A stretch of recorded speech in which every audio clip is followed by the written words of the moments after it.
Quaid Azam, part 427. I continue with the dialogue.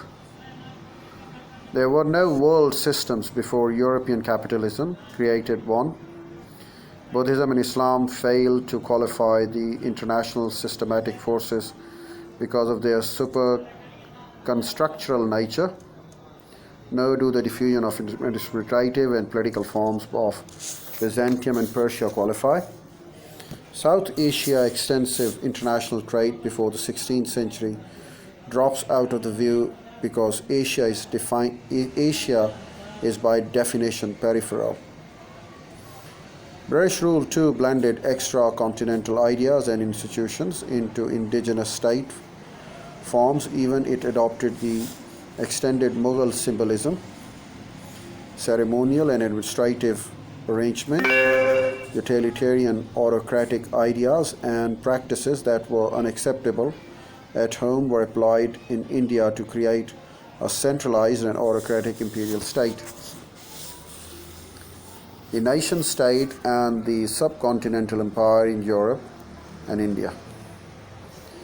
J.P. Nettle pointed out that if the entry of the Third World onto the stage of modern social scientific consciousness has had one of immediate result, or should have had, it is snapping of the link between state and nation.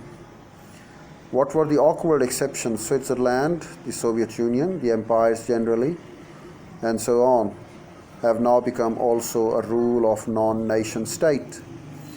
India is a striking exemplar of the rule. It continued along the road Western Europe turned away from when it abandoned the Holy Roman Empire. India's historic concept of stateness and collective representations of the political universe featured an imperial state. On the one hand, it aggregated diverse territorial, cultural, and functional communities.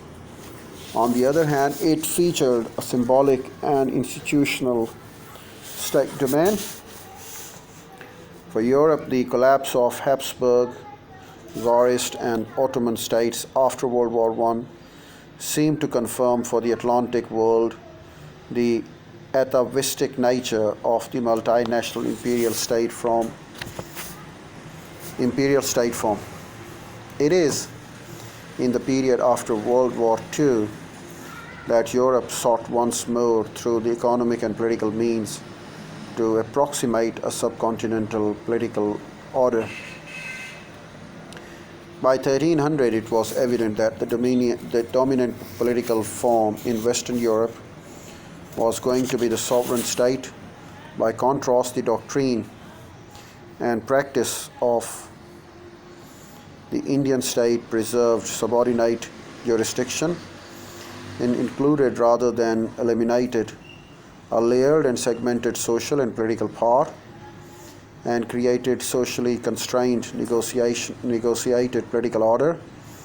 This order was not merely a concession to the contingent and layered distribution of power among the regional kingdoms and local chiefs that prevailed through much of the Indian history, or a consequence of limited technical means of control. It was also a principle of state formation and maintenance.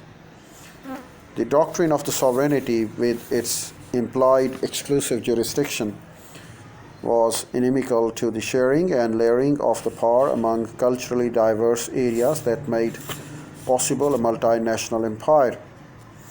By the 19th century, the nation-state had become so powerful an ideology that the existence of the diverse ethnic communities was obscured and their claims delegitimized or repressed. The result of Woodrow Wilson's instance on self-determination after World War I was the closest approximation that modern Europe has ever had to an ethnographic map coinciding with the political map. The difference between the state formation in Europe and India was affected by the relatively early stability state forms achieved in Europe and the relatively fluidity that remained in India through the 18th century.